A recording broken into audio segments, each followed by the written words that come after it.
Well, Michelle, Detroit being the birthplace of the U.S. auto industry, of course, all eyes are here also on U.S. manufacturers in particular. And Ford is getting a lot of attention, as I mentioned, with its new risky take of this country's most popular car, Ford's pickup truck F-150. And earlier, I spoke with the Executive Vice President and President of the Americas of Ford, Joseph Hinrichs, and I asked him just what makes this car so popular. It's been the best-selling truck for 37 and the best-selling vehicle for 32, as you said. You know, really, people trust the Ford brand when it comes to built Ford tough. And people with trucks, they want capability, they want great styling, they want trust in the brand, and they want fuel economy. And this new truck gives them all of that. Ford sales grew 12% last year. You also saw a pretty good year globally. What explains that expansion? What drove that growth?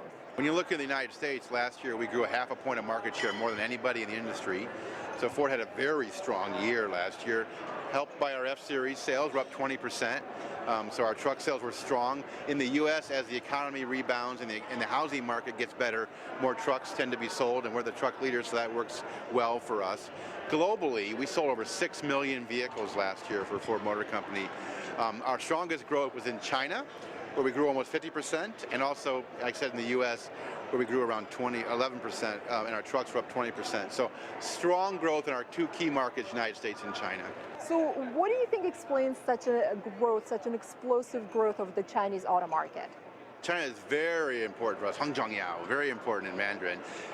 I was there for 3 years, came back in 2012, and our China business grew 50% last year, and we introduced a number of new products and built some new plants. We have 2 more manufacturing plants opening this year in China, and we're seeing great growth there. It's the largest auto market in the world, nearly 21 million vehicles sold last year.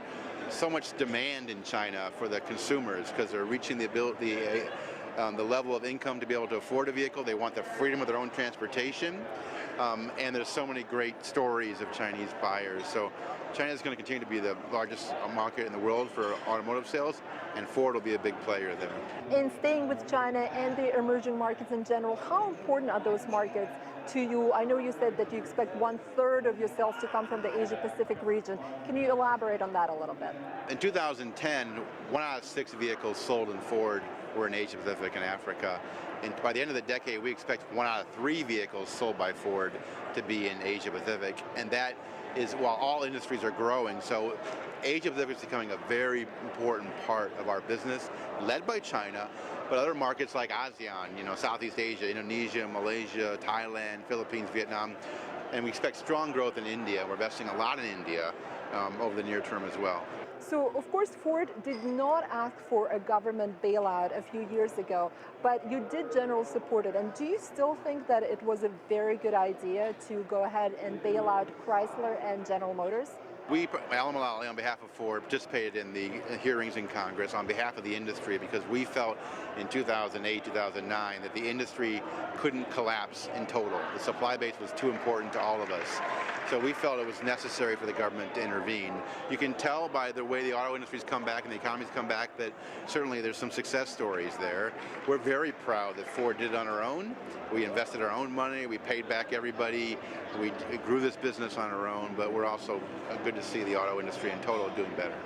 This year at the North American International Auto Show, we're seeing a lot of sexy cars, sports cars, race cars, and not so much focus on fuel efficiency. Is that not a priority? Is that not a concern for automakers anymore? Well, we're all focused on fuel efficiency, trust me. And fuel economy is still an important part of a consumer's consideration and what they buy. For some vehicles, it's the #1 consideration. I mean, the F-150 announcement today, that was all about capability and fuel efficiency and improving the vehicle. I mean, taking up to 700 pounds of weight out allows you to get much more fuel efficient and still deliver the same kind of capability. So believe me, it's front and center for us. Our new Mustang is going to have a 4-cylinder EcoBoost engine. Our new F-150 is going to have a 2.7-liter V6 EcoBoost engine. We're downsizing the engines, increasing the capability to get better fuel economy for our customers. So there you go, Joseph Hinrichs, the Executive Vice President of Ford and the President of the Americas, sharing his outlook for the U.S. market and global sales as well. Michelle?